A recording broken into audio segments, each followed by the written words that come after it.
permit me and confirm that the audits you are about to speak to, the reports form part of your bundle. Yes. These are one, and that these are to be found. Commissioners, the first is DG12 from pages 108 to 137 of PESA 1, and the second report is DG13 from 138 to 153 for reference purposes. You may continue, Mr.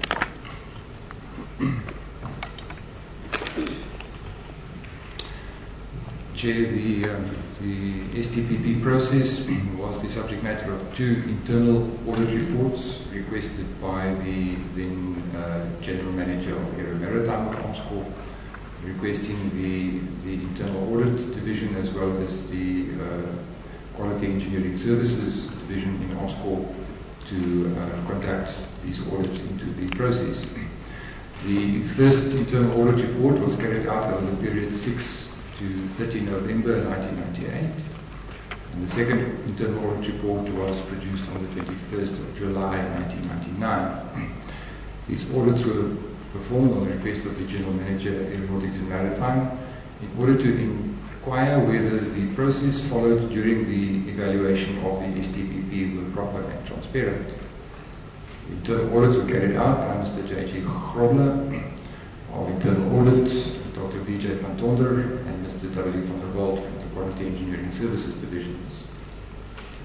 The audit reports concluded that no evidence of improper conduct was found on the part of any of the Omscore employees involved in the evaluation of the various proposals.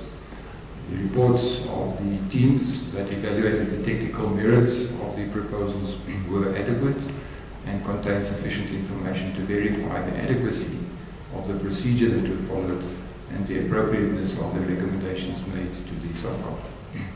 The first internal audit report concluded that although the evaluation were not performed strictly to APROC 097, since the process was influenced by parties outside of Omscore, the basic principles and rationale in determining best value for money were applied. Are you able to explain what the term influenced by parties outside of Omscore means in this regard?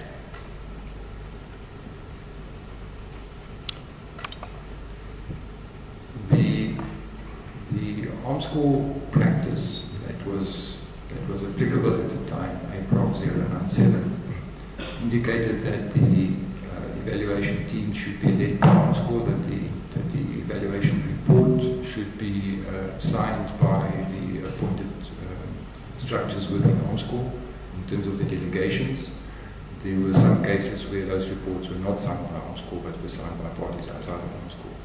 The final reports which were submitted to the SOFCOM containing the evaluation results. Are you able to specify who these parties outside Omscore were? I cannot provide an exhaustive list. I know that in the case of the corvettes and I assume the submarines, those reports were signed by the late South African Navy and not by Omscore. Thank you. Please continue. The Ministry of Defence policy for dealing with the STPP stipulated a multi-tier approach to be followed during the assessment of offers. The policy outlined a three-order evaluation to be performed, and according to the SOFCOM constitution, it managed the second-order evaluation. The calculations of ability performance index values were verified by hand calculations based on data included in the reports. They were verified to be within a few percent in all cases except for the submarine. Mr. J.G. Grobler of Internal Audit confirmed the accuracy of the calculations made for the submarine proposals during a further investigation.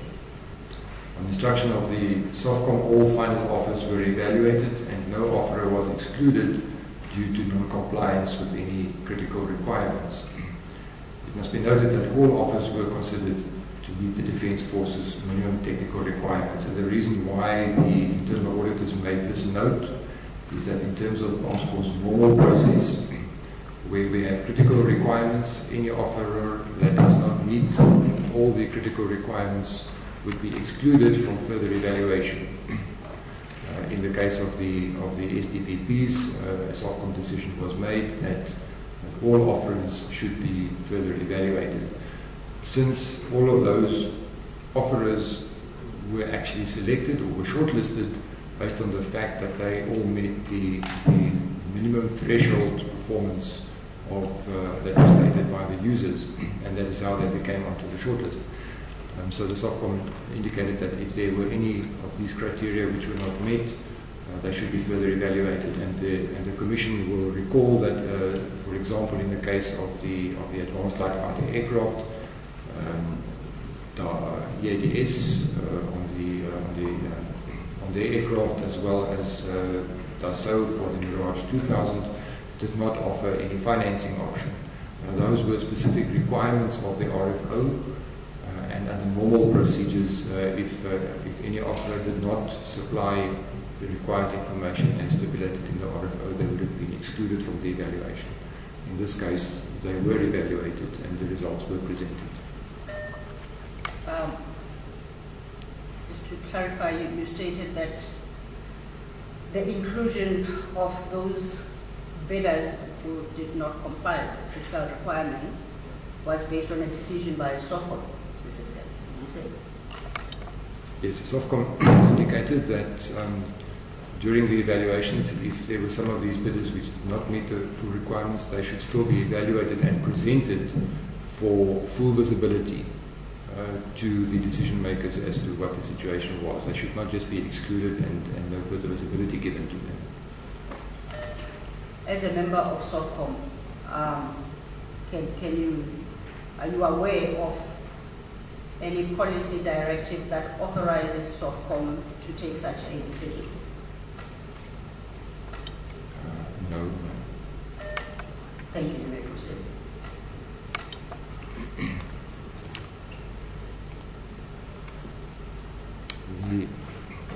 The evaluations were not performed strictly to APROG 097, selection for contractual resources, as the process was influenced by parties outside of OMSCO. The basic principles and the rationale of determining best value for money were applied. The Ministry of Defence policy for dealing with international defence equipment offers, dated the 8th of August 1997, stipulated a multi-tier approach to be followed during the evaluation of these offers. The policy outlined a 3-order evaluation to be performed, according to the SOFCOM constitution, it managed the 2nd-order evaluation. No 1st-order evaluation in terms of the policy has been performed, and it is uncertain whether some other 1st-order evaluation has been performed that could account for the change in recommendations regarding the lift. The 2nd audit report findings, even though a number of concerns exist regarding procedures followed, the role of program teams, accountability and actions by parties outside of OMSCO, no evidence was found that could indicate gross misconduct within OMSCO and with regards to the execution of work. They also found that negotiations were conducted professionally and with integrity. Those were the findings from the internal audit reports.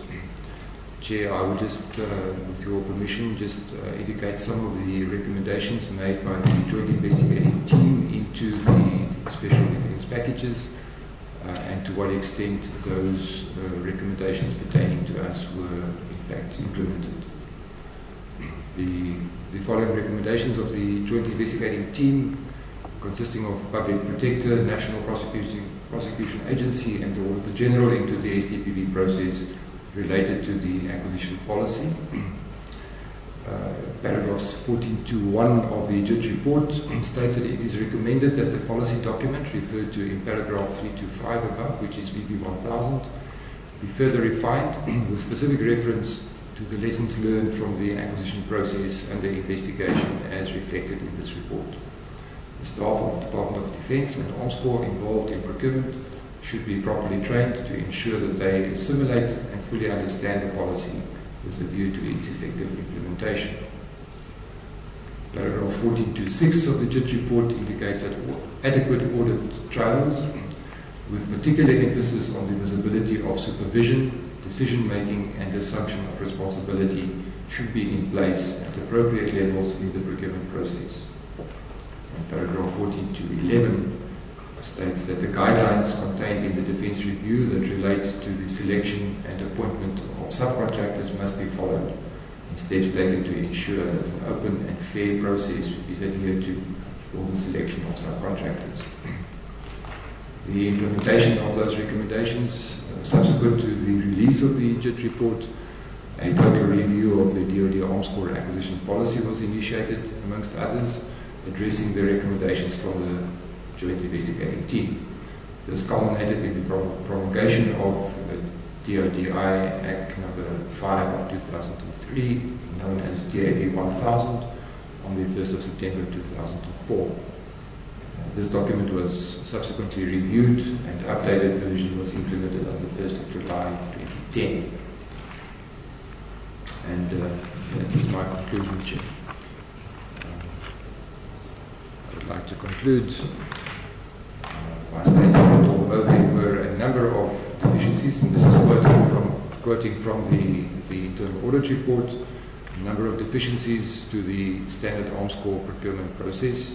Arms Corps executed its mandate in respect of the STPP acquisition to meet as effectively and economically as may be feasible the armaments requirements of the Republic as determined by the Minister, including armaments required for export.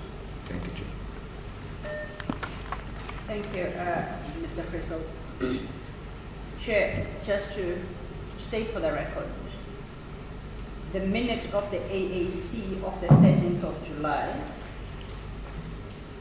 which a meeting I discussed briefly with Mr. Crystal, that minute has been located, and I would beg the Commission's leave to give Mr. Crystal a copy of this minute to consider overnight, and I will continue with leading him on a few aspects relating to this minute. So his testimony in chief is not concluded yet, and I would just beg for the Commission's indulgence that he be permitted to continue tomorrow. It has been brought to our attention that in light of the traffic problems experienced yesterday outside the building and the difficulty people had to go through just to exit, that we may finish slightly earlier today. And as it is 3:30, and according to the manner in which we would like to present our testimony, Chair, this would be the appropriate time to then take that adjournment, and the witness will consider these minutes overnight, and that would be about the only issue left to canvass tomorrow morning, barring one or two questions arising.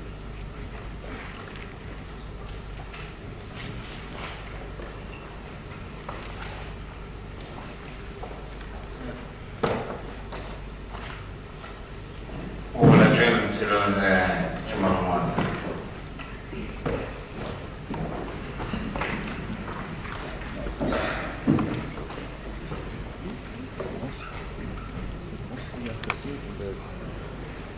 Oh, but no, what is this? I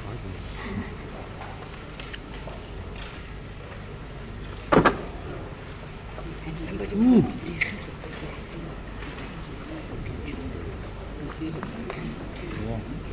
So just go read it to see if it leads you on to some other document a minute before, a minute after. Let us know if you want us to dig for that particular one. So we're going to have to revisit that issue and then in the context of this minute, clarify, because the last thing we want to do is to mislead. Yeah. Thank you. I was there. What is this? Minutes of the AAC. I can't remember this one. You were there. Yeah, looks like it. Over 13. Yeah, I was going to take you to it. It was clearly was a presentation. I was going to show you that in the other part of the 16th of July minutes that was symposium. But anyway, what does she want to take you through this? Can we have you got copies of this? She's going to leave it now. No.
Yeah, funny.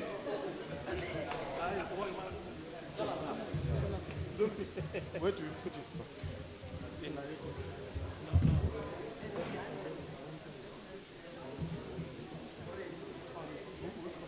Sienza.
No, 4 o'clock. We're supposed to exit. My brother, from the lama. Never know. It covers it up. It comes to. Yeah, but whatever I'm going to know. Where's my. Okay, so you've never known. Sure. Sure, but just on, sorry, on a different note, I'm told that I business is added to the commission and added to the personal side. Because this is what he's going to talk to. So how many?